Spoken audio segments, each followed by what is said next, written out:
Jamás olvidaré la expresión en el rostro de mi yerno cuando dejó a mi nieta en mis brazos aquella tarde. Una sonrisa nerviosa, forzada, como si el tiempo lo estuviera persiguiendo.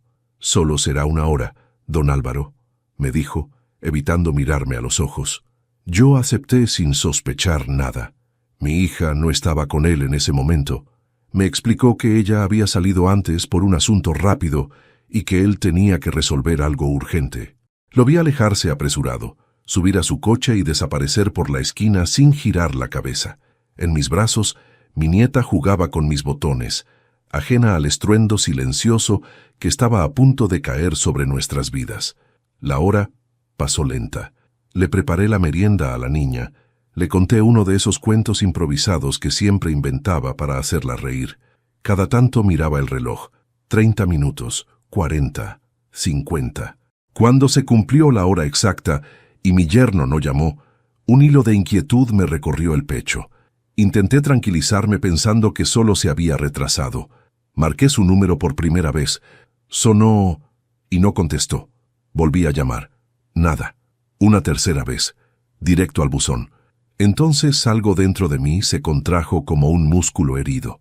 Traté de no alarmar a mi nieta. Sonreí, aunque la boca me temblaba. Llamé al teléfono de mi hija. Tampoco respondió. Ninguno de los dos. La casa de mi hija estaba a 15 minutos en coche. Pensé que tal vez se habían encontrado en el camino, que todo era un malentendido, pero el silencio al otro lado de ambos teléfonos se volvió una presencia pesada, sofocante. Tomé a mi nieta en brazos, la abrigué con cuidado, y salí de casa con el corazón acelerado y una certeza amarga creciendo en el fondo del estómago. Pero antes de continuar, me gustaría saber si te suscribiste al canal y si te gustó el video. Esto me ayuda a ver que me apoyas y disfrutas de mis historias. Ahora continuemos. Conducí más rápido de lo que me permitían mis reflejos de viejo. Las manos me sudaban sobre el volante. Cada semáforo en rojo era una tortura. Cuando doblé la última esquina y vi la casa de mi hija, sentí que el aire se me escurría de los pulmones. 2 patrullas bloqueaban la calle. Una ambulancia tenía las luces encendidas. Había vecinos en la vereda, rostros pálidos, susurros nerviosos. Frené el coche de golpe. Bajé con la niña en brazos sin saber aún si mis piernas podrían sostenerme. Un policía se interpuso. «Señor, no puede pasar por aquí. Ahí vive mi hija», dije con la voz quebrada. «Y mi yerno dejó a su hija conmigo hace una hora y desapareció». El agente me miró con un gesto que nunca podré borrar de mi memoria. «Entonces usted es el abuelo», dijo con gravedad. «Necesita entrar.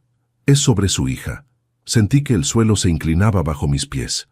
Le entregué a mi nieta a una vecina sin siquiera mirarla a los ojos. Caminé detrás del policía como quien avanza hacia su propia sentencia. Dentro de la casa, el aire estaba cargado de un olor metálico, mezclado con el desinfectante barato de los paramédicos. La sala estaba revuelta, un jarrón roto en el suelo, un cojín empapado de sangre, y allí, sobre la camilla, estaba mi hija. Tenía la cara amoratada, un corte profundo en la frente, los labios hinchados, un tubo de oxígeno cubría su boca. Los paramédicos trabajaban con rapidez. Mis ojos se movían de su cuerpo inmóvil a las manchas oscuras en el piso, como si mi mente se negara a aceptar que aquello era real. Quise acercarme, tocarla, decir su nombre. Una mano me detuvo. «Está inconsciente», me explicó uno de los médicos. «Presenta un traumatismo serio. Tenemos que trasladarla de inmediato». «¿Qué pasó aquí?», pregunté con un hilo de voz. Nadie respondió. Todos evitaban mirarme. Afuera el murmullo de los vecinos crecía como un enjambre. Mi yerno no estaba en ninguna parte. Mi hija luchaba entre la vida y la muerte. Y yo acababa de entender que aquella hora había sido una trampa. Subí a la ambulancia sin sentir mis piernas. Durante el trayecto al hospital, sostuve la mano de mi hija, fría, inerte, como si ya no me perteneciera. Le hablé en voz baja. Le pedí que no se fuera, que aguantara, que yo estaba allí. Los paramédicos intercambiaban palabras técnicas que a mí me sonaban como golpes secos. Presión baja, hemorragia, posible fractura interna. Al llegar al hospital, me dejaron solo en la sala de espera. Un pasillo largo, luces blancas, olor a alcohol. Me senté en una silla dura mientras mis pensamientos caían en desorden. ¿Dónde estaba mi yerno? ¿Por qué había desaparecido justo antes? ¿Qué había ocurrido en esa casa mientras yo cuidaba a mi nieta creyendo que todo estaba bien? Horas después, un médico salió a hablar conmigo. Su hija está viva, dijo, pero su estado es delicado. El golpe fue fuerte, tenemos que esperar. Asentí sin fuerzas. No lloré, no grité. El miedo me había dejado seco por dentro. La policía volvió a interrogarme. Les conté exactamente lo mismo una y otra vez. Que mi yerno dejó a la niña conmigo, que prometió regresar en una hora, que no respondió a mis llamadas, que lo encontré todo rodeado de patrullas. Anotaron cada palabra. Me preguntaron si la relación entre mi hija y su esposo era buena. Dudé. Recordé silencios, miradas esquivas, llamadas cortadas cuando yo entraba en la habitación. Les dije la verdad más amarga, que nunca quise ver lo que ahora comenzaba a revelarse a golpes. Cuando regresé a casa de madrugada con mi nieta dormida en brazos, su carita reposaba tranquila sobre mi hombro, ajena al infierno que acababa de abrirse bajo nuestros pies. La acosté en la cama y la cubrí con una manta. Me quedé sentado a su lado largo rato. La observé respirar como si eso fuera lo único que aún me conectaba con la vida. Saqué mi teléfono una vez más. Marqué el número de mi yerno. Seguía apagado. Entonces miré alrededor de la habitación, los juguetes, los dibujos en la pared, la fotografía de mi hija sonriendo con su esposo en la mesa de noche. Sentí un nudo de rabia quemándome el pecho. No solo había golpeado a mi hija, también la había usado. La había dejado tirada para huir. Y había utilizado a su propia hija como pantalla para escapar. En ese instante lo comprendí todo. Aquella no había sido una discusión doméstica, ni un accidente. Había sido un intento de borrarlo todo, de borrar su rastro, su culpa, su crimen. Me levanté despacio, fui a la ventana. Afuera la calle estaba en silencio, pero dentro de mí algo había cambiado para siempre. Ya no era solo un abuelo asustado, tampoco solo un padre desesperado. Algo mucho más oscuro había despertado en mí, y aún no sabía hasta dónde me llevaría. La noche en el hospital se convirtió en una sucesión interminable de luces blancas, pasos apresurados y relojes que parecía que nunca avanzaban. Me senté en la sala de espera con la espalda encorvada, el abrigo aún húmedo por el sudor frío que me recorría el cuerpo.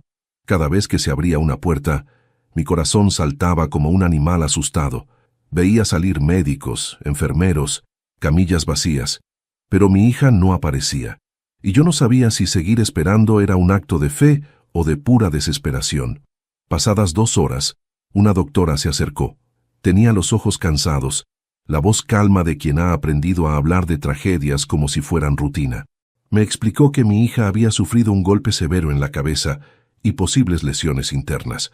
La estaban estabilizando. Había perdido mucha sangre. Las palabras me caían encima como piedras. Yo asentía sin entender del todo. Solo una frase se me quedó clavada en el pecho. Las próximas horas son decisivas. Me quedé solo otra vez. Apreté entre mis manos el rosario que llevaba en el bolsillo desde hacía años. No era un hombre particularmente religioso, pero en ese momento, cualquier idea de algo superior se volvía un último refugio. Mis pensamientos iban y venían entre el rostro de mi hija en la camilla y la cara tranquila de mi nieta durmiendo en mi casa, sin saber que su mundo podía romperse antes de amanecer. A la madrugada por fin me dejaron verla. Entré a la sala con pasos inseguros. Mi hija yacía en la cama, conectada a varios tubos, con la mitad del cuerpo cubierto por sábanas blancas. Solo se le veía el rostro, hinchado, amoratado, casi irreconocible. Me acerqué despacio, como si tuviera miedo de despertarla de un sueño del que quizá no quisiera volver. Le tomé la mano. Estaba tibia, viva, y ese calor mínimo fue suficiente para que mis piernas casi cedieran. «Aquí estoy, hija», susurré. «No te vayas todavía, por favor». No hubo respuesta, solo el pitido rítmico de los aparatos marcando su respiración. Cuando salí de nuevo a la sala de espera, 2 policías me aguardaban. Querían hacerme más preguntas. Volví a repetir cada detalle de la tarde anterior. Me preguntaron por discusiones previas, amenazas, golpes anteriores. Yo dudé, bajé la mirada, y entonces comprendí que mi silencio de años también era una forma de complicidad. Les confesé que había notado cambios, tristeza en los ojos de mi hija, llamadas que terminaban bruscas cuando yo entraba. Pero nunca vi marcas claras. Nunca quise verlas. Uno de los agentes anotó algo con gesto grave. «Creemos que su yerno huyó del lugar tras una agresión violenta», dijo. «Ya se emitió una orden de búsqueda». Esa frase transformó mi miedo en algo nuevo, más denso, más oscuro. Certeza. Al amanecer volví a casa para asearme y buscar ropa limpia. Abrí la puerta con cuidado para no despertar a mi nieta, pero ya estaba sentada en la cama, con los ojos grandes, despiertos, sosteniendo su muñeca contra el pecho. «Abuelo, ¿mamá está enferma?», preguntó con voz temblorosa. Me senté a su lado tragando el nudo que me quemaba la garganta. «Sí, mi amor», respondí. «Está en el hospital. Los médicos la están cuidando». «¿Y papá?», insistió. Esa sola palabra me dolió más que cualquier otra. «Papá tuvo que irse un momento», mentí. «Pero va a volver». No sabía si algún día volvería ni de qué forma. La abracé con suavidad. Ella apoyó la cabeza en mi pecho y cerró los ojos. Su respiración era lenta, cálida. Yo la sostuve como si fuera el último ancla que me mantenía en pie. Volví al hospital esa misma mañana. Mi hija seguía inconsciente. Los médicos dijeron que había pasado lo peor de la hemorragia, pero el riesgo neurológico aún era alto. Yo asentía, agradecía, preguntaba lo justo. Por dentro, una sola pregunta me desgarraba sin descanso. ¿Qué le había hecho ese hombre al que un día llamé yerno? En las horas siguientes, la policía encontró el automóvil de mi yerno abandonado a las afueras de la ciudad. En el interior, restos de sangre, documentos, un teléfono destruido. Aquello ya no era una simple desaparición, era una huida calculada. Cuando los agentes me lo comunicaron, sentí que algo definitivo se quebraba dentro de mí. El miedo dejó de ser miedo. Se transformó en una rabia sorda, profunda, que no gritaba, que no temblaba, pero que ardía como hierro al rojo vivo. Esa tarde, sentado otra vez al lado de la cama de mi hija, observé cada venda, cada moretón, cada herida. Recordé escenas antiguas. Mi hija ayudando a caminar a su esposo cuando él fingía estar enfermo, cocinando cuando él se decía cansado, justificando ausencias, sonriendo cuando yo intuía que algo no iba bien. Todo encajaba ahora con una claridad cruel. Yo le había pedido muchas veces que regresara a casa conmigo, que descansara, que no se sobrecargara. Siempre respondía lo mismo.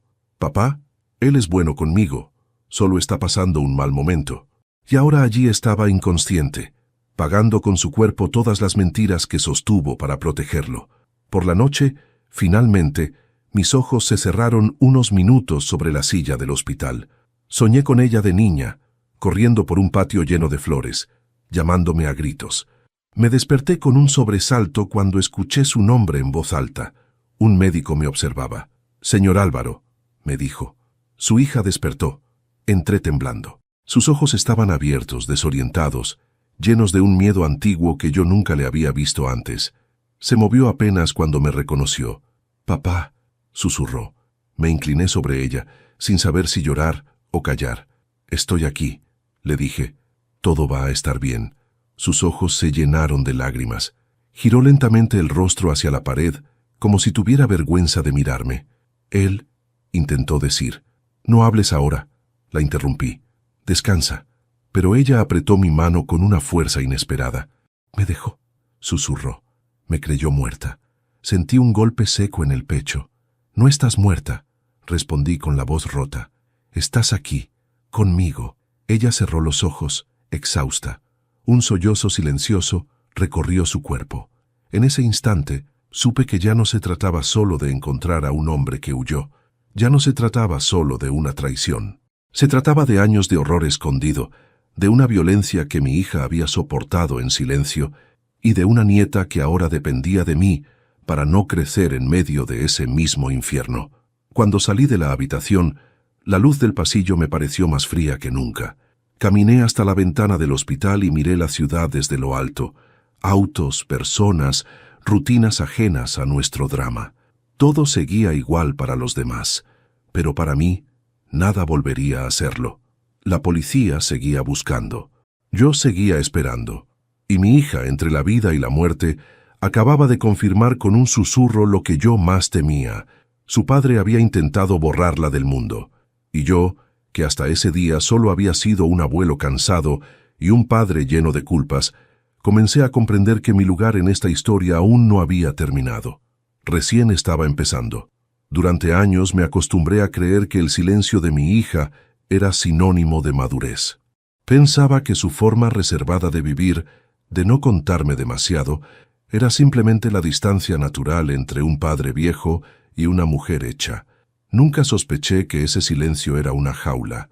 Ahora, sentado junto a su cama de hospital, con su respiración aún frágil marcando el ritmo de mis pensamientos, cada recuerdo empezaba a ordenarse con una claridad cruel. La primera vez que noté algo extraño había sido casi 4 años atrás. Mi hija llegó a casa con lentes oscuros en pleno invierno. Dijo que le dolía la cabeza. Yo lo acepté sin insistir. Esa noche, cuando se quedó a dormir, la vi salir al baño y al pasar junto a la luz, noté un moretón oscuro bajo el pómulo. Antes de que yo pudiera preguntarle, ella bajó la mirada y dijo que se había golpeado con la puerta de la cocina. Yo quise creerle. Hoy entiendo que aquel fue el comienzo del miedo. Después vinieron las ausencias, las llamadas canceladas a último momento, las excusas constantes. Él está cansado, tiene mucho trabajo, no pudo dejar el auto. Su voz siempre sonaba igual cuando lo defendía, tensa, forzada, casi suplicante. Más de una vez la invité a quedarse unos días conmigo para descansar. Siempre encontraba una razón para volver a su casa cuanto antes, como si alguien invisible tirara de una cuerda atada a su cintura. Recuerdo también la vez que mi nieta me preguntó, con la inocencia de quien no sabe esconder nada, por qué su mamá lloraba de noche. Yo me reí incómodo y le respondí que debía ser por cansancio. Ella asintió, aunque en sus ojos había una duda que ningún niño debería cargar. Esa imagen me golpeó ahora con una fuerza despiadada. La noche había sido testigo de muchas lágrimas que yo me negué a escuchar. Cuando mi hija despertó por segunda vez en el hospital, estaba un poco más consciente. No podía hablar mucho, pero entendía. Yo le tomé la mano y le hablé despacio, sin apurarla. Le dije que su hija estaba a salvo conmigo, que no debía preocuparse por nada. Al escuchar el nombre de su niña, una lágrima silenciosa rodó por su mejilla. Esa lágrima llevaba un miedo viejo, acumulado. «Papá», susurró con dificultad. Yo intenté irme muchas veces. Apreté su mano. «No tienes que hablar ahora», le dije. «Lo importante es que estás viva», negó con la cabeza, como si hubiera algo peor que la muerte que necesitaba salir. Él sabía, continuó, sabía que algún día yo iba a huir. Esas palabras me atravesaron como un cuchillo. No quiso decir nada más. Cerró los ojos, agotada. Yo me quedé junto a ella sin moverme, como si mi cuerpo pudiera protegerla del pasado solo por estar allí. Esa misma tarde, al volver a casa, comencé a revisar sin permiso lo poco que ella había dejado guardado en mi armario las últimas veces que se quedó a dormir. Ropa, un par de cuadernos viejos, una carpeta de documentos. Dentro encontré fotocopias de denuncias que nunca llegaron a presentarse, testimonios escritos y luego tachados, fotografías borrosas de moretones tomados frente al espejo, siempre sin fecha, mensajes donde él se disculpaba con palabras vacías, prometiendo cambiar, jurando amor después de cada golpe. Leí cada hoja con una mezcla de vergüenza, rabia y culpa. Mi hija había pedido ayuda muchas veces sin pronunciar una sola palabra en voz alta. Yo no quise ver. Yo elegí creer la versión cómoda, la del matrimonio con problemas normales, la del yerno complicado pero trabajador. Hoy comprendía que la comodidad también puede ser una forma de cobardía. La policía volvió a interrogarme esa noche. Esta vez ya no oculté nada.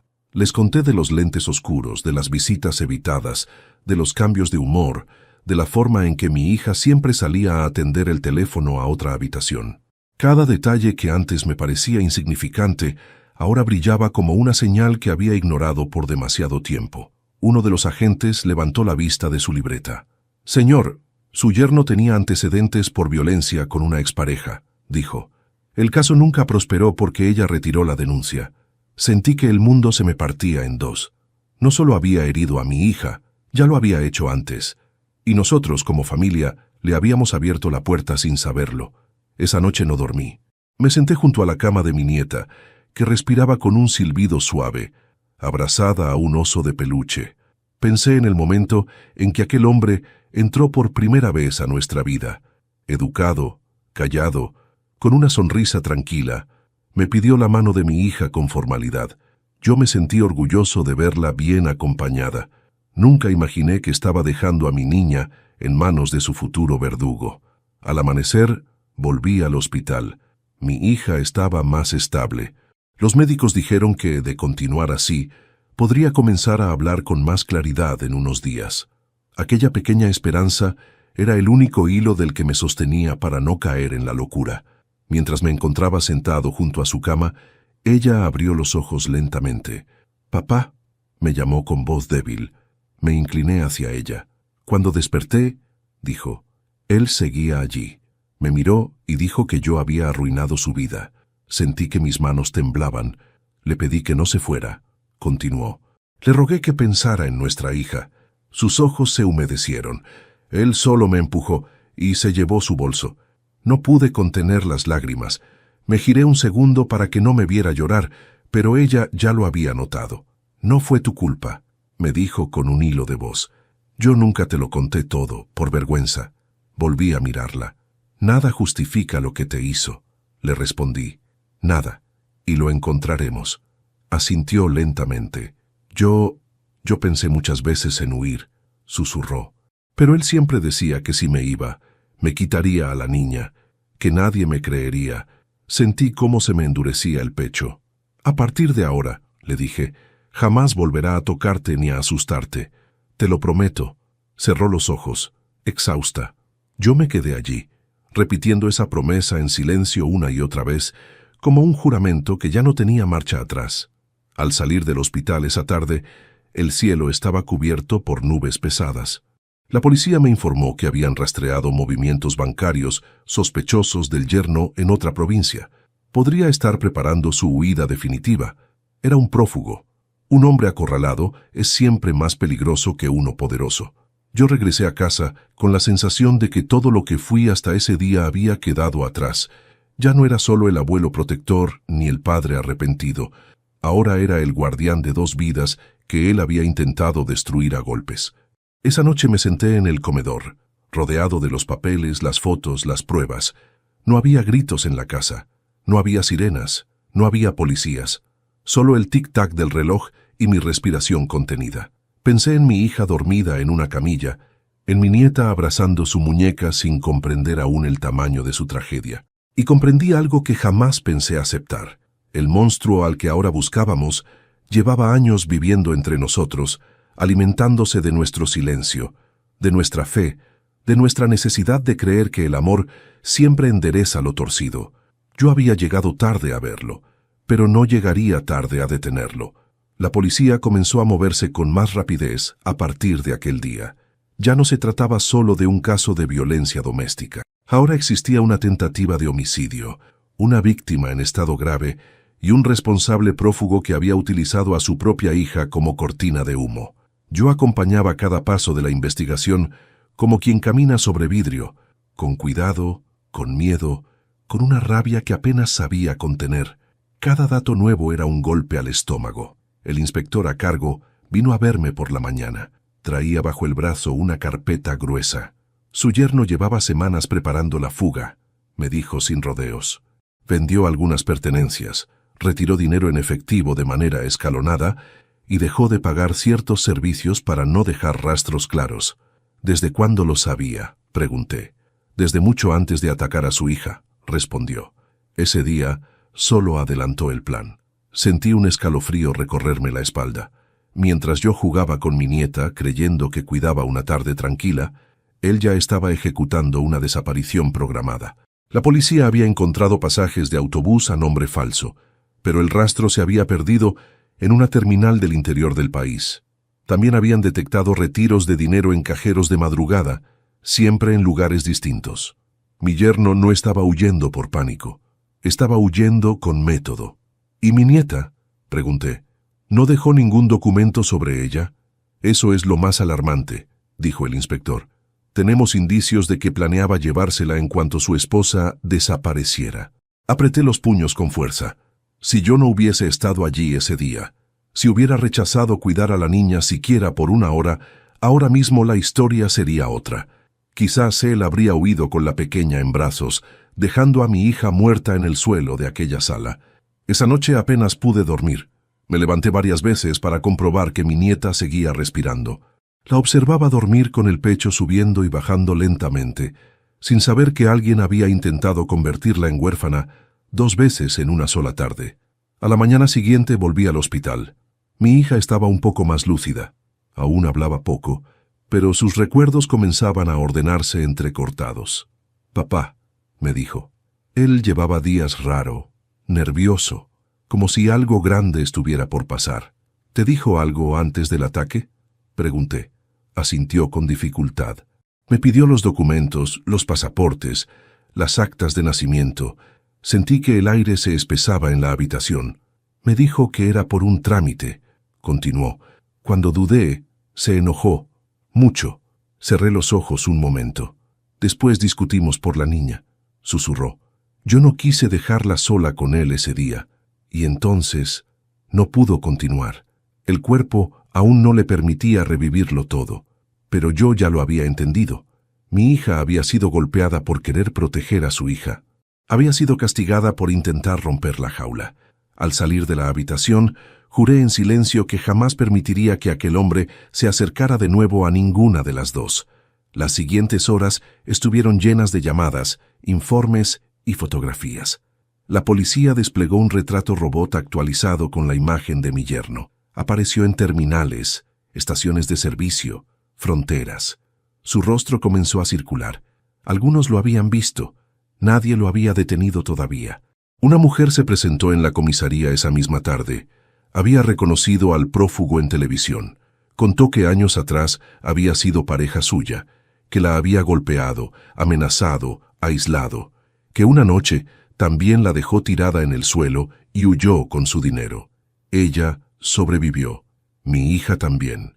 Otras quizás no habían tenido esa suerte.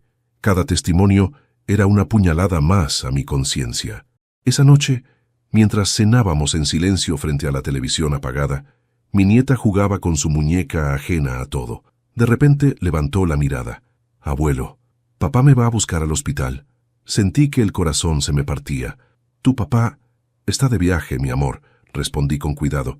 «Pero tú estás conmigo y con mamá». «¿Y ya no está enojado?», preguntó. Tragué saliva. «Ya no puede hacernos daño», le aseguré. Ella asintió como si comprendiera más de lo que su edad permitía. Luego volvió a su muñeca. Yo me quedé mirándola largo rato, preguntándome cuántas veces había escuchado gritos detrás de una puerta cerrada. El cuarto día apareció una pista concreta. Mi yerno había intentado vender una camioneta usada cerca de la frontera. El comprador, al reconocer su rostro en las noticias, dio aviso a la policía. Cuando llegaron, él ya no estaba allí. Había dejado documentos falsos y huellas recientes. Estaban cerca. Esa tarde fui llamado nuevamente a declarar. Firmé papeles, autoricé búsquedas, pedí custodia para mi casa. Ahora yo también era un objetivo, según la policía. El principal testigo, el hombre que cuidaba a la niña que él había querido llevarse. Dormí con una silla trabada contra la puerta y el teléfono bajo la almohada. No por miedo a morir, por miedo a fallar. Al quinto día, la policía interceptó una llamada. Mi yerno había intentado contactar a un antiguo socio para pedirle documentos falsos y dinero. La voz estaba alterada, desesperada.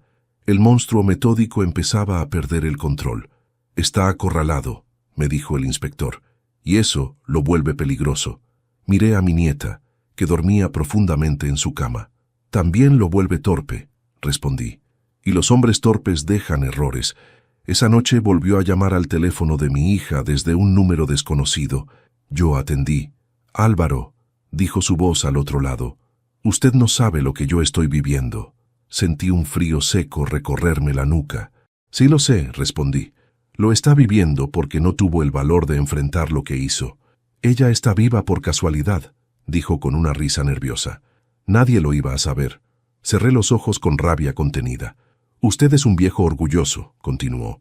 Cree que puede jugar a ser héroe. No juego a nada, respondí. Yo protejo a mi familia. Hubo un silencio incómodo. No me busque, dijo finalmente. Si me encuentra la policía, todos perderán. Ya lo perdiste todo el día que golpeaste a mi hija, le respondí. Ahora solo eliges cómo terminar. Cortó la llamada. Entregué de inmediato el número a la policía. La cacería se cerraba poco a poco. Volví a sentarme junto a la cama de mi hija esa noche. Ella dormía tranquila bajo el efecto de los medicamentos. Le acomodé una hebra de cabello detrás de la oreja, como hacía cuando era niña. Ya casi termina, le susurré. Resiste un poco más. Miré por la ventana del hospital. La ciudad brillaba en miles de luces ajenas a nuestra tragedia, pero yo sabía que, en algún punto oscuro de ese mismo mapa, el hombre que había destrozado a mi familia corría sin rumbo, sin refugio, con cada salida bloqueándose una tras otra. Ya no huía hacia la libertad, huyó directo hacia su captura, y yo estaba listo para verlo caer. El quinto día amaneció con una quietud extraña, como si el mundo hubiese contenido la respiración esperando algo. Llegué temprano al hospital con el mismo nudo apretándome el pecho. Mi hija llevaba varias horas estable.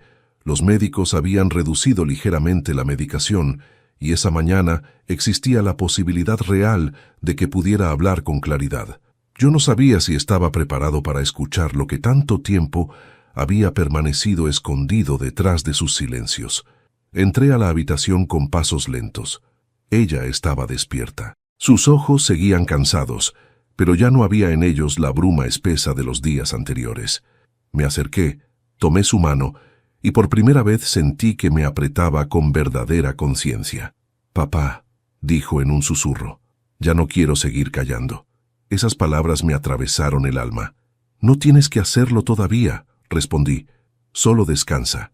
Negó suavemente con la cabeza. «Si no lo digo ahora, nunca voy a poder». Respiré hondo. Me senté a su lado. Preparé mi corazón para recibir lo que durante años me fue negado. Todo empezó poco después de que nació mi hija. Comenzó. Él cambió. Se volvió celoso, controlador. Me revisaba el teléfono. Me preguntaba con quién hablaba, a qué hora salía, por qué tardaba. Al principio pensé que era inseguridad. Luego entendí que era dominio. Apreté los dientes sin interrumpirla. El primer golpe vino después de una discusión tonta. Continuó. Me empujó contra la pared y luego lloró pidiéndome perdón. Juró que no volvería a pasar. Yo le creí. Cerré los ojos un instante. Después vinieron los insultos, las amenazas, el miedo constante. Yo fingía frente a todos que estaba bien, especialmente contigo. Me daba vergüenza. No quería que pensaras que me había equivocado. Mis manos temblaban. Cuando quedé embarazada por segunda vez, me golpeó tan fuerte que perdí al bebé. Susurró. Dijo que fue un accidente. Yo también quise creerlo. Sentí que el aire me abandonaba. Apreté su mano con fuerza. Nunca te lo dije, porque tenía miedo de perder a mi hija. Él siempre decía que si hablaba nadie me creería. Las lágrimas comenzaron a caerme sin control. Y ese día, continuó con un hilo de voz, yo ya no podía más. Le dije que me iba a ir, que me iría contigo, que no volvería a tocarme. Se quedó en silencio un segundo. Luego, sus ojos se llenaron de pánico al recordarlo. Entonces me golpeó como nunca antes. Me tiró al suelo. Me pateó. Yo vi todo negro. No pude contener un gemido ahogado. Cuando desperté, él estaba de pie sobre mí. Me dijo, «Ya está, ahora se terminó». Creí que iba a ayudarme, pero tomó su bolso y se fue. Me creyó muerta, papá. Sentí que el mundo se me deshacía entre las manos. Me dejó en el suelo desangrándome y se llevó a su hija para usarla como coartada. Murmuró, «Yo pensé que no volvería a verte». Me incliné sobre ella, apoyé mi frente en la suya y lloré como no había llorado ni siquiera en el entierro de su madre. «Perdóname», le repetí. «Perdóname por no haberlo visto». Ella movió la cabeza lentamente. «No es tu culpa. Yo me escondí demasiado bien. Antes de continuar, dime aquí en los comentarios qué te está pareciendo esta historia hasta ahora y qué harías tú en su lugar. No te vayas del video porque lo que viene a continuación te pondrá la piel de gallina». Respiré hondo y limpié mis lágrimas con el dorso de la mano. «Ahora todo eso va a terminar», le dije. «Ya no estás sola. Nunca más. Ella asintió agotada, pero aliviada como si acabara de sacarse una carga imposible del pecho. Horas después, el médico me confirmó que su estado mejoraba lentamente. Las heridas físicas sanarían con el tiempo. Las del alma tomarían más, pero al menos ahora ya no estaban ocultas. Salí al pasillo con el cuerpo tenso y el corazón en llamas. La confesión de mi hija era la pieza que faltaba para entenderlo todo. No solo había huido, había planeado matarla y había usado a su propia hija como escudo. La policía llegó esa misma tarde. Tomaron su declaración con cuidado, respetando su fragilidad. Yo permanecí a su lado todo el tiempo. Cada palabra suya era una herida abierta, pero también un paso más hacia la justicia. Ahora sí tenemos la tipificación completa del delito, me dijo el inspector. Intento de homicidio, violencia reiterada, abandono de persona y sustracción menor en grado de tentativa. Asentí sin sentir triunfo alguno. Ya no se puede esconder, añadió. Cuando lo tomemos no saldrá fácilmente. Esa noche volví a casa exhausto. Mi nieta me esperaba despierta sentada en la cama. Abuelo, soñé que mamá me llamaba, dijo con una sonrisa pequeña. ¿Eso es bueno? Me arrodillé frente a ella y la abracé. Sí, mi amor, es muy bueno. ¿Papá va a volver?, preguntó con inocencia. Cerré los ojos un segundo antes de responder. No, cariño, ya no. Pero yo estoy aquí, y mamá también va a volver contigo muy pronto. Ella asintió sin hacer más preguntas. Se acomodó en la almohada y se quedó dormida en pocos segundos. Yo me senté a su lado, velando su sueño como quien protege lo único puro que queda después de un incendio. Aquella noche casi no dormí. Pensé en mi hija luchando por recomponerse. Pensé en la rabia acumulada durante años. Pensé en el hombre que aún estaba libre, huyendo, respirando, creyendo quizá que aún podía escapar de todo. Pero también pensé en algo nuevo. Ahora ya nadie vendría a decirme que no tenía pruebas. Ahora la verdad estaba completa. Ya no había sombras ni excusas. A partir de ese momento, yo dejé de ser solo un padre herido. Me convertí en el principal acusador del hombre que intentó borrar a mi hija del mundo, y no pensaba detenerme hasta verlo caer. Nunca imaginé que a mis 68 años aprendería el peso real de una palabra nueva: acusar. Yo siempre había sido un hombre que conciliaba, que buscaba la paz incluso cuando dolía. Pero aquella mañana, después de escuchar la verdad completa de labios de mi hija, algo se quebró definitivamente en mí. Ya no quería comprender a nadie. Ya no buscaba excusas. Solo quería justicia. La policía regresó al hospital poco después del amanecer. Tomaron nuevas declaraciones, revisaron cada detalle con una rigurosidad que antes no había visto. Mi hija, débil pero firme, repitió lo ocurrido sin vacilar. Por primera vez en años hablaba sin miedo. Yo me senté a su lado en silencio, sosteniéndola con la sola fuerza de mi presencia, como un muro contra el pasado que intentaba volver a tragársela. Cuando los agentes terminaron, uno de ellos me pidió que saliera al pasillo. Señor Álvaro, me dijo, ahora su testimonio es fundamental. Usted es quien estuvo con la niña, quien descubrió la huida, quien aportó los primeros movimientos del prófugo. Usted ya no es solo familiar, es testigo clave. Nunca había escuchado ese término aplicado a mí. Testigo clave. Sonaba grande, pesado, definitivo. Haré lo que sea necesario, respondí, y lo decía de verdad. Ese mismo día entregué a la policía todos los papeles que había encontrado en la carpeta de mi hija. Fotografías, mensajes, borradores de denuncias. Les di también acceso a cuentas, números antiguos, agendas. Abrí cada cajón de la intimidad familiar sin reservas. Ya no había nada que proteger excepto a ellas dos. Por la tarde me llevaron a la fiscalía. Nunca había pisado un lugar así.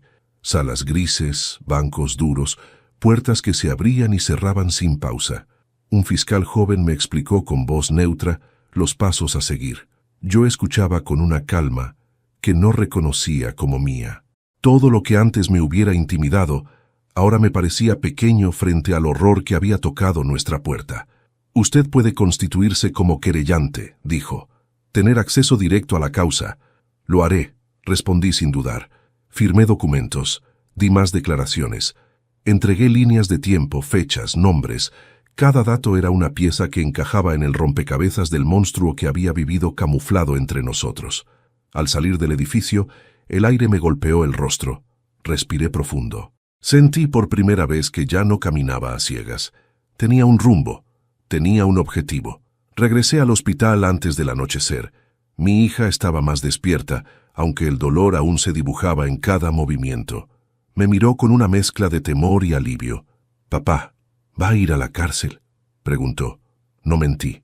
Si la justicia hace su trabajo, sí. Ella asintió en silencio. Sus ojos se llenaron de lágrimas. «Tengo miedo de que vuelva», susurró, «de que salga de algún rincón y termine lo que empezó». Me incliné sobre ella. «No volverá a tocarte», le prometí. «Si intenta siquiera acércate, me encontrará primero a mí». No era una amenaza vacía, era una verdad. La segunda parte de mi día comenzaba cuando salía del hospital y volvía a casa. Allí me esperaba otra batalla, la de criar a una niña que empezaba a sentir el vacío de su padre sin entenderlo todavía. Prepararle la cena, ayudarla con el baño, leerle un cuento antes de dormir. Cada gesto cotidiano se convertía en un acto de resistencia contra la tragedia. Esa noche, mientras le cepillaba el cabello, mi nieta me miró por el espejo. «Abuelo, ¿yo hice algo malo para que papá se fuera?». Sentí que el corazón se me partía. «No, mi amor», le dije lentamente, «tú no hiciste nada malo. Nada». «Entonces, ¿por qué no vuelve?». No había respuesta sencilla. Tomé aire. Porque a veces los adultos se equivocan mucho y lastiman a quienes más aman. Pero eso no es tu culpa. Ella pareció pensar en mis palabras. Luego me abrazó por el cuello. «Yo quiero que tú seas mi papá ahora», dijo. No pude contener las lágrimas. Esa noche, cuando por fin la dormí, me quedé largo rato sentado junto a su cama. Entendí que mi vida había girado de manera irreversible. Ya no era solo el hombre que buscaba justicia. Era el único muro entre una niña y un pasado que amenazaba con devorarla. A la mañana siguiente, llegó una noticia clave. Los movimientos bancarios del prófugo habían sido rastreados hasta una ciudad fronteriza. Había retirado una suma importante de dinero en un cajero cercano a una estación de servicio. La policía creía que estaba preparando su salida del país. «Vamos a emitir alerta roja», me informó el inspector. «Ahora su rostro estará en todos los puestos de control». Colgué el teléfono y permanecí inmóvil unos segundos. El cerco se cerraba, y yo sentía algo extraño crecer dentro de mí, una calma gélida. En la tarde fui nuevamente citado por la fiscalía, esta vez para una audiencia técnica. Los abogados hablaban, los jueces escuchaban, los expedientes pasaban de mano en mano. Yo declaré con voz firme cada cosa que había visto, oído, intuido. No lloré, no temblé, ya no podía permitírmelo. Al regresar a casa, encontré una patrulla estacionada frente a la puerta. Protección preventiva. 2 agentes rotándose día y noche. La realidad ya no era una historia de familia. Era un caso judicial de alto riesgo. Mi nieta se acostumbró a ver policías como si fueran parte del paisaje. Yo fingía tranquilidad frente a ella, pero dormía poco. Cada ruido nocturno me mantenía alerta. Cada sombra se transformaba en una amenaza. Una noche, cerca de las 3 de la madrugada, recibí un mensaje anónimo en mi teléfono. Solo 5 palabras. «Esto todavía no terminó». El estómago se me encogió. Mostré el mensaje a la policía de inmediato. Lo rastrearon. El origen era incierto, posiblemente desde un teléfono desechable. Era una advertencia, o un acto desesperado. Esa amenaza confirmó lo que ya sabíamos. Él aún creía tener poder. Aún creía que podía asustar. Yo, en cambio, ya no temía por mí, solo por mi hija, solo por mi nieta. Y eso me volvía más peligroso que cualquier arma. Días después, mientras acompañaba a mi hija en una nueva sesión de evaluación médica, ella me tomó la mano. «Papá», dijo, «gracias por no soltarme ahora». Le apreté los dedos. «Nunca más», le respondí. «Te lo juro». Salí de la habitación con la certeza de que ya no era el mismo hombre que había aceptado cuidar a una niña por 1 hora aquella tarde. Ese abuelo ingenuo había desaparecido entre patrullas, hospitales y confesiones. Ahora yo era otra cosa. Ahora yo caminaba como acusador de un hombre que había creído que podía borrar a mi hija del mundo. y lo estaba siguiendo paso a paso, hasta el final. La ciudad fronteriza se convirtió en un nombre constante en nuestras conversaciones. Cada nuevo informe policial terminaba allí, como si todo el dolor de los últimos días se hubiera concentrado en ese punto del mapa. Yo había aprendido a escuchar a los agentes con la paciencia tensa de quien espera una sentencia. Los movimientos del prófugo eran fragmentarios, huidizos, como él mismo. Una cámara borrosa, un pago en efectivo, una llamada breve desde un teléfono descartable. Nunca lo suficiente para atraparlo, siempre lo bastante para saber que seguía respirando. Mi rutina se volvió un péndulo entre el hospital, la fiscalía y mi propia casa. De mañana acompañaba a mi hija en nuevas evaluaciones médicas. Cada día podía mover un poco más la mano, articular mejor la voz. Su cuerpo sanaba despacio, pero su mirada aún vivía asustada, como si incluso bajo el techo del hospital sospechara que él podía aparecer entre las puertas. Yo le hablaba con voz tranquila, le contaba lo que hacía mi nieta, le inventaba escenas felices para que su mente encontrara otros lugares donde descansar. Por la tarde pasaba por la fiscalía. Los abogados repasaban llamadas, transferencias, posibles cómplices. Descubrimos que el dinero que él había retirado no era todo suyo.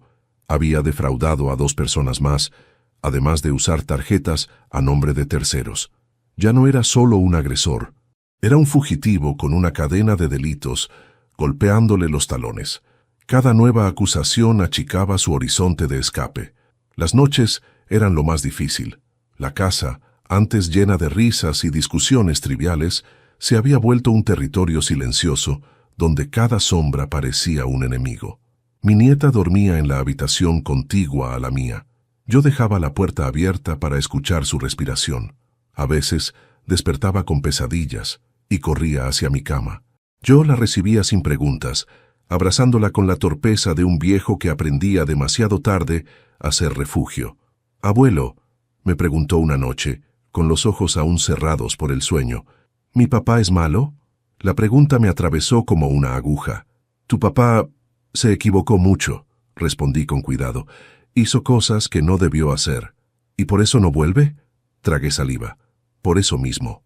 Ella se acomodó contra mi pecho, como buscando una respuesta más sólida que mis palabras.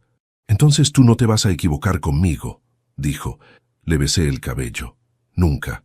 A la mañana siguiente recibí una llamada urgente del inspector. Habían localizado al prófugo en una pensión barata cerca de la frontera. Una mujer lo había reconocido por la televisión. Cuando la patrulla llegó, solo quedaba una habitación vacía, un colchón desordenado y restos de comida fría. Pero era la primera vez que lo tenían tan cerca. «Está desesperado», me dijo el inspector. «Y un hombre desesperado comete errores». Esa frase me acompañó todo el día. Errores. Pensé en todos los que yo había cometido por no escuchar a mi hija, por no mirar más a fondo. Ella estaba pagando con su cuerpo aquellos errores míos y los suyos. Yo no podía permitir que el suyo fuera a huir para siempre. Esa tarde, al llegar al hospital, encontré a mi hija despierta y angustiada. Había recibido una llamada desde un número oculto. Escuchó su respiración al otro lado durante varios segundos antes de que cortaran. No dijo una sola palabra, pero ella lo reconoció.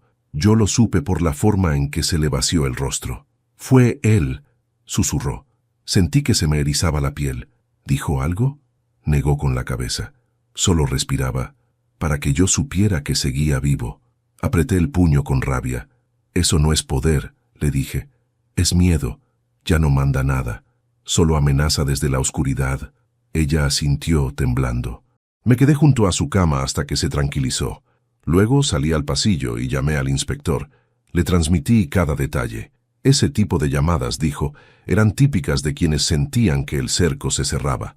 Era su manera de fingir que aún controlaba algo. Las horas siguientes trajeron nuevos movimientos. Una cámara de seguridad lo captó entrando a una estación de ómnibus. Vestía una gorra, ropa distinta.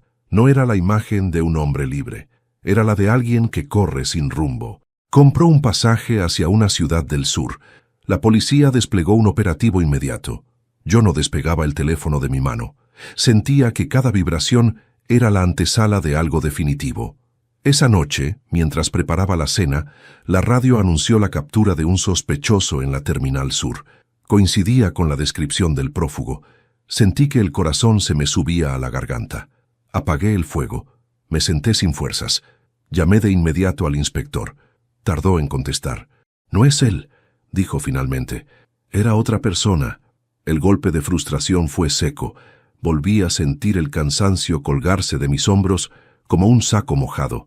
La cacería continuaba. Antes de dormir, revisé nuevamente los cajones de mi casa. Viejas fotos de mi hija de niña, su primer día de escuela, su vestido de graduación, su boda. Me detuve en esa última. Ella sonreía con ilusión. Él le tomaba la mano con gesto protector. Yo, detrás, observaba con orgullo. Rompí la fotografía con cuidado. No con odio, con una tristeza lúcida que ya no necesitaba engañarse. A la madrugada volvió a sonar mi teléfono. Esta vez no era una amenaza, era el inspector.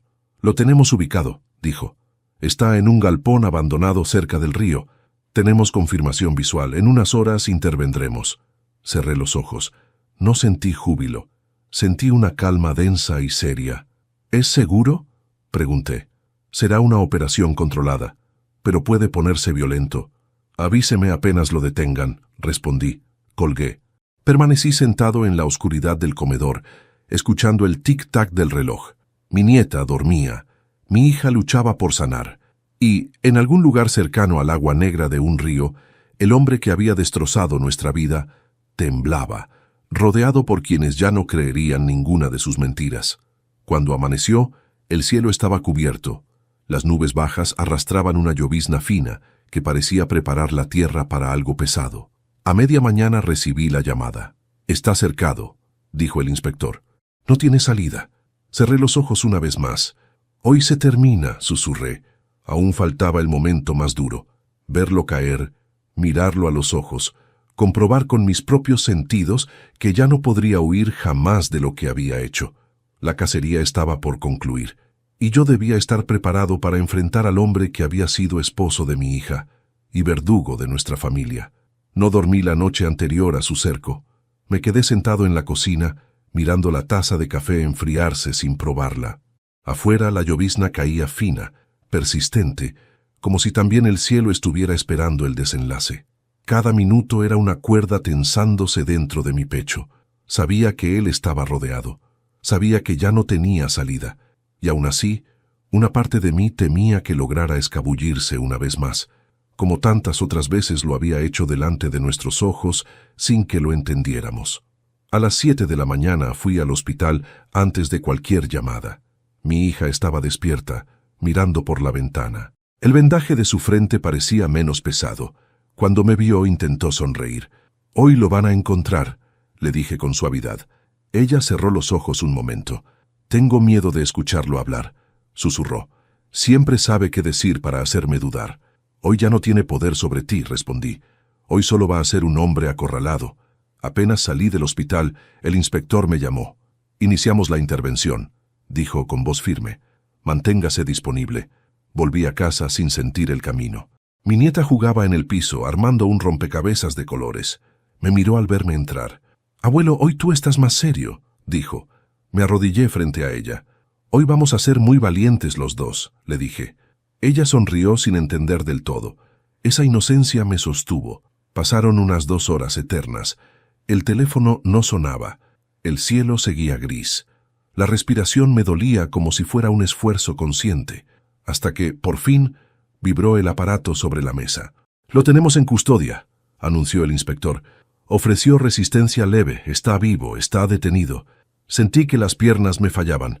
Apoyé la mano en el respaldo de una silla para no caer. «¿Dónde está ahora?», pregunté. «En la comisaría central. Pronto será trasladado al juzgado». Colgué sin decir nada más. No grité, no lloré. Me quedé inmóvil, dejando que esa única frase se asentara en cada rincón de mi cuerpo. «Lo tenemos». Horas después me permitieron verlo brevemente, desde una sala contigua de la comisaría, protegido por un vidrio unidireccional. No podía hablar con él, solo observarlo. Estaba sentado, esposado a una mesa metálica. Tenía el rostro más delgado, los ojos hundidos, una barba descuidada. Vestía la misma ropa con la que había sido capturado. Ya no era el hombre seguro de sí mismo que caminó alguna vez por mi casa. Era un animal agotado. Cuando levantó la vista, nuestras miradas se cruzaron a través del vidrio. Por un segundo creí ver miedo auténtico en sus ojos, pero duró poco. La vieja soberbia volvió a instalarse como un reflejo aprendido. Sonrió de lado, apenas, como si todavía quisiera provocarme. Yo lo miré sin responder. No necesitaba palabras. En ese instante comprendí algo con una claridad dolorosa. Ese hombre jamás iba a sentir culpa. Podría fingirla, usarla como estrategia, pero nunca habitarla de verdad. La culpa requiere humanidad. Él solo sabía ocupar máscaras. Poco después me informaron que sería interrogado formalmente esa misma noche. Yo regresé al hospital para acompañar a mi hija antes de que se enterara por terceros. Entré a la habitación con paso lento. «Papá, lo ves en tu cara», dijo apenas me miró. «Ya lo atraparon», asentí. «Está detenido». Su cuerpo tembló entero, no de alivio, de una mezcla de pánico y cansancio acumulado. «¿Qué va a decir ahora?», preguntó. «Seguro va a decir que yo estaba loca, que me caí sola, que miento. Puede decir lo que quiera», respondí con firmeza. «Hoy ya nadie le pertenece a su mentira». Ella cerró los ojos, respirando hondo. Durante largos minutos ninguno de los dos habló. Cuando volvió a mirarme, sus ojos estaban húmedos pero firmes. «No quiero volver a escucharlo nunca más». «No tendrás que hacerlo», le prometí. Esa noche, el interrogatorio comenzó. Él negó casi todo. Aceptó haber discutido, negó los golpes. Dijo que ella se había desmayado, que entró en pánico, que se fue a buscar ayuda, que alguien más la agredió. Cada frase era una torsión cobarde de la realidad, pero las pruebas ya eran demasiadas. La sangre en la escena, los mensajes, los antecedentes, los testimonios, la confesión de mi hija. Su relato se caía a pedazos con cada pregunta que no sabía responder. En un momento, pidió hacer una llamada. Eligió mi número. Cuando escuché su voz al otro lado, sentí un frío intenso cruzarme la espalda. «Álvaro», dijo, «tenemos que hablar». «No tenemos nada que hablar», respondí. «Usted siempre me odió», acusó con un tono forzado. «Ahora se va a quedar tranquilo». «Nunca te odié», le dije. «Simplemente no sabía quién eras». «Hoy sí». Guardó silencio un segundo. «Su hija siempre fue débil», dijo de pronto. «Yo solo quise corregirla». Apreté el teléfono con tanta fuerza que mis nudillos se pusieron blancos. «Eres un cobarde», le respondí. «Un hombre que golpea a una mujer indefensa no corrige nada, solo se delata».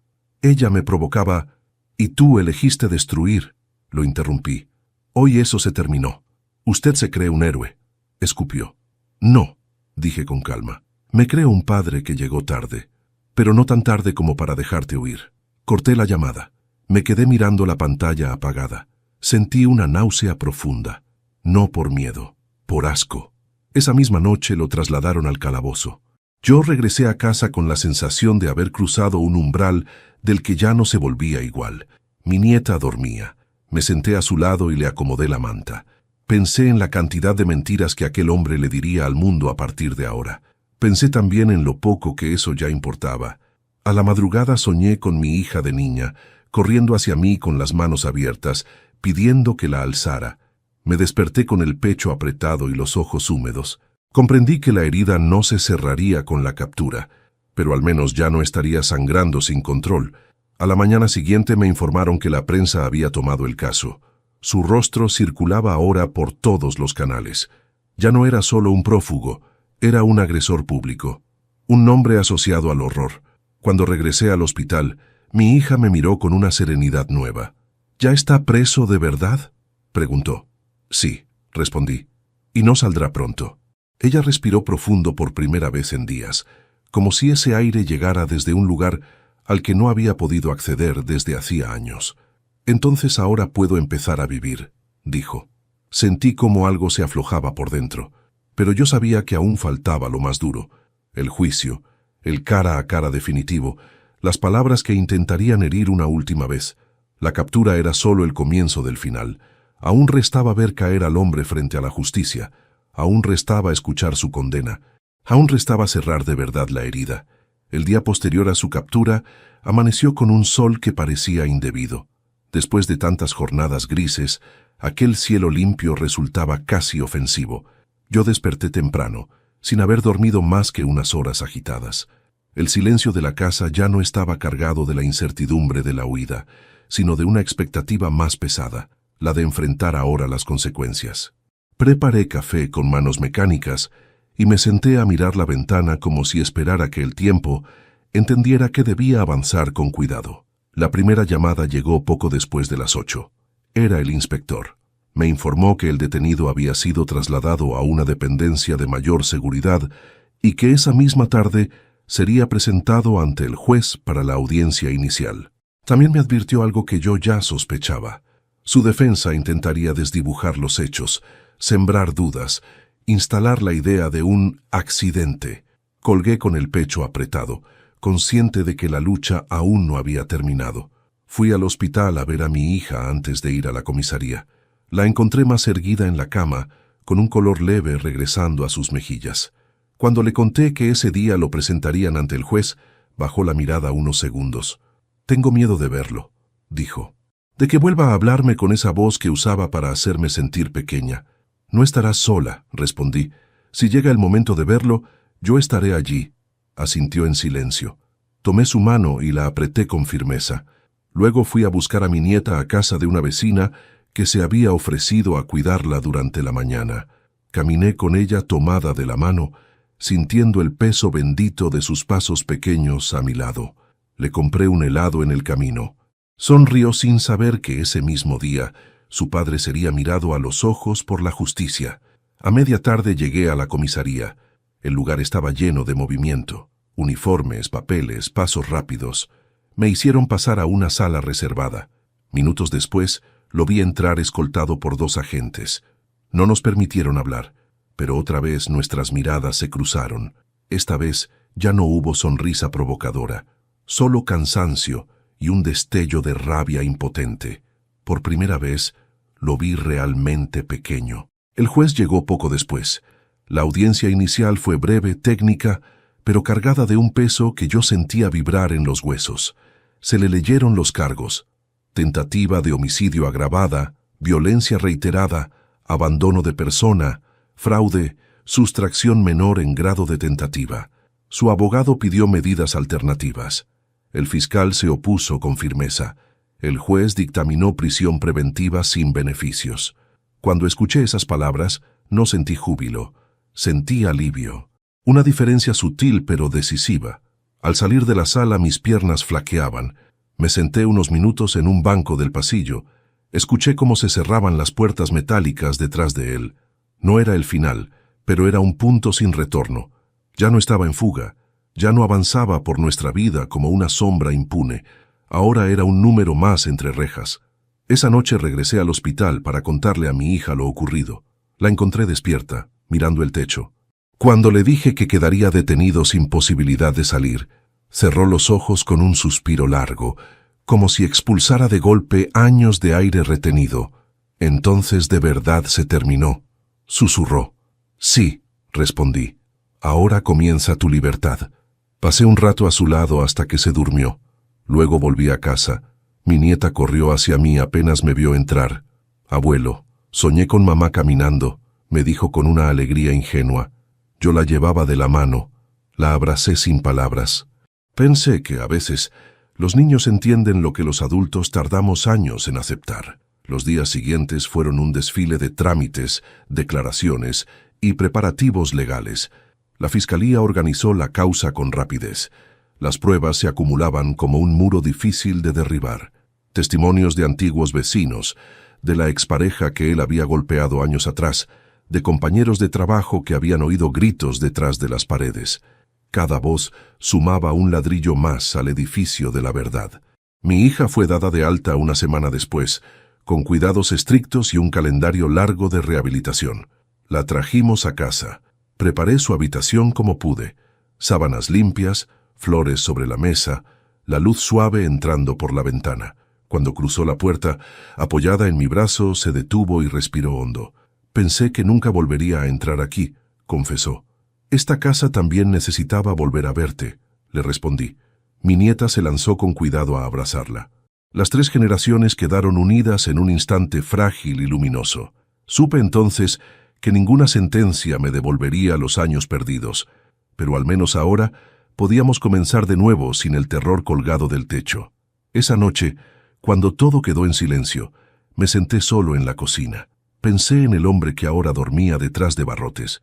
Pensé también en el que yo había sido mientras ese hombre devastaba a mi hija sin que yo lo entendiera. La culpa me visitó con suavidad, como un huésped que ya no venía a gritar sino a recordar. No la rechacé, tampoco la abracé, simplemente la dejé estar.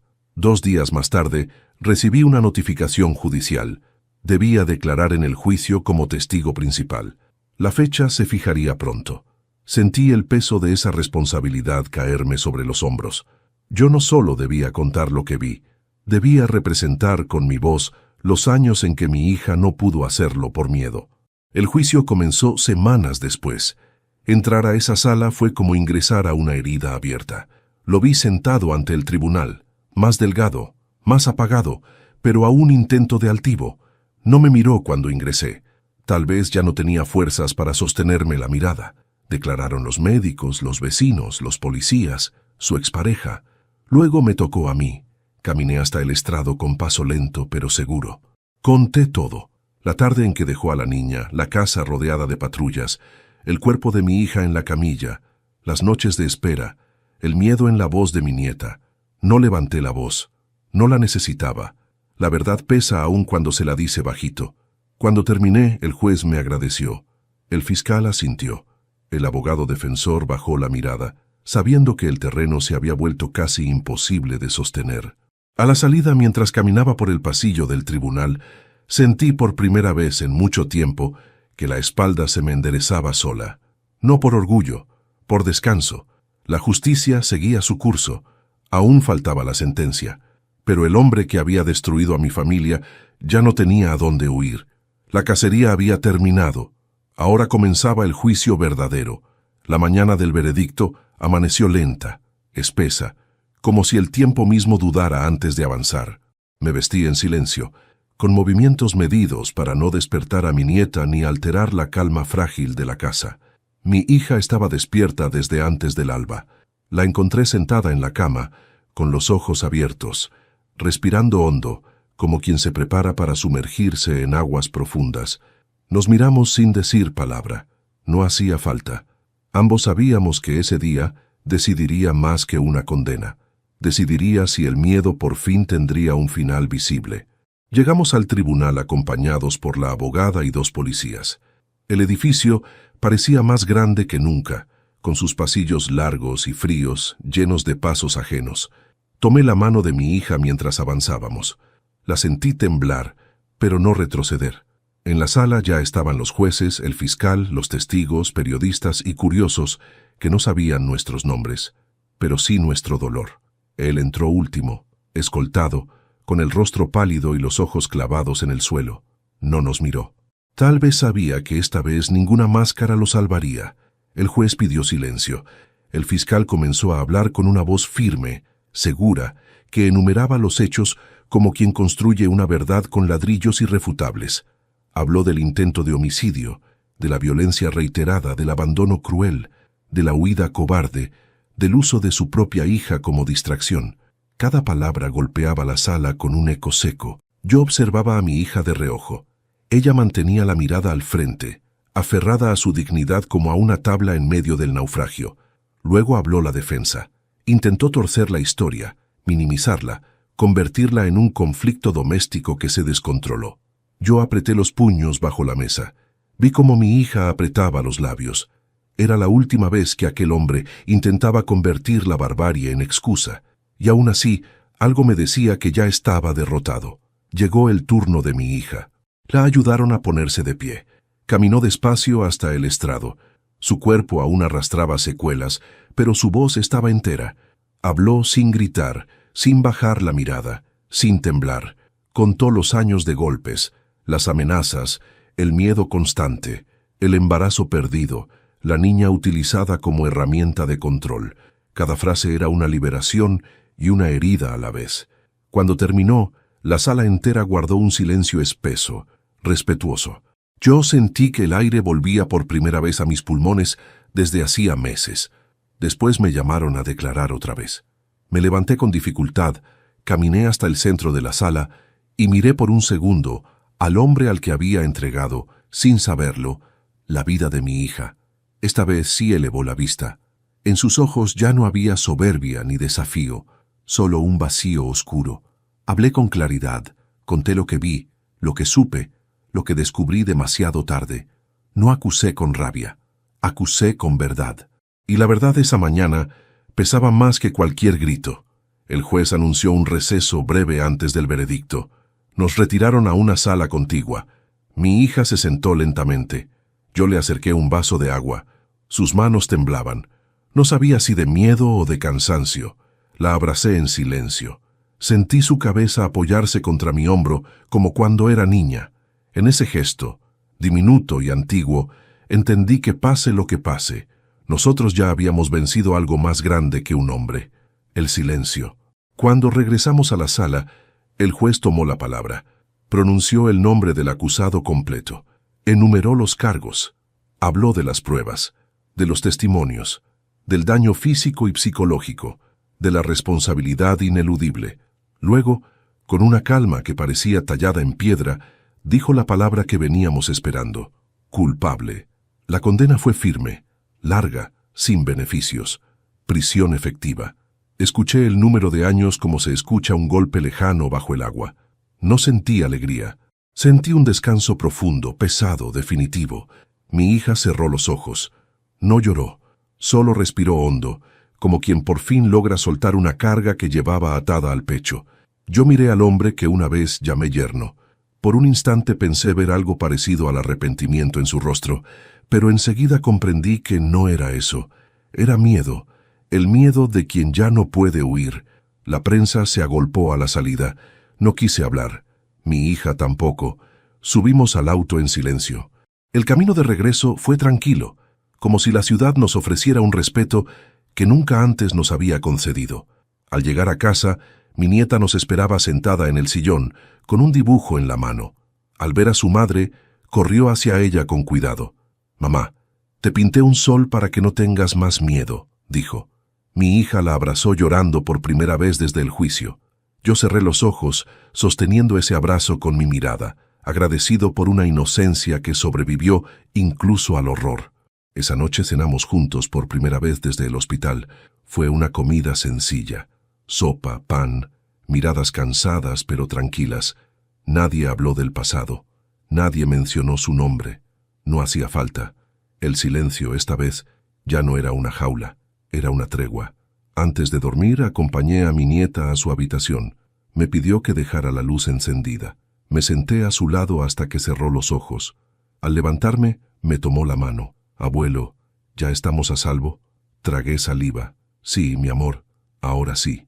Esa palabra, salvo, resonó en mi pecho como una campana que anunciaba un tiempo nuevo. Apagué la luz y salí con cuidado. En el pasillo me encontré con mi hija. Nos miramos y nos abrazamos sin decir nada. No necesitábamos hacerlo. El peso de los años de miedo comenzaba, por fin, a desprenderse de nuestros hombros. Más tarde, ya en mi cuarto, me senté junto a la ventana abierta. La noche estaba clara. Algunas estrellas se asomaban entre las nubes.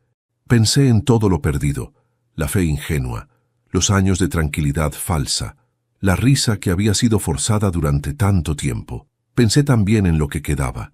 3 vidas que, aún heridas, podían volver a empezar sin cadenas.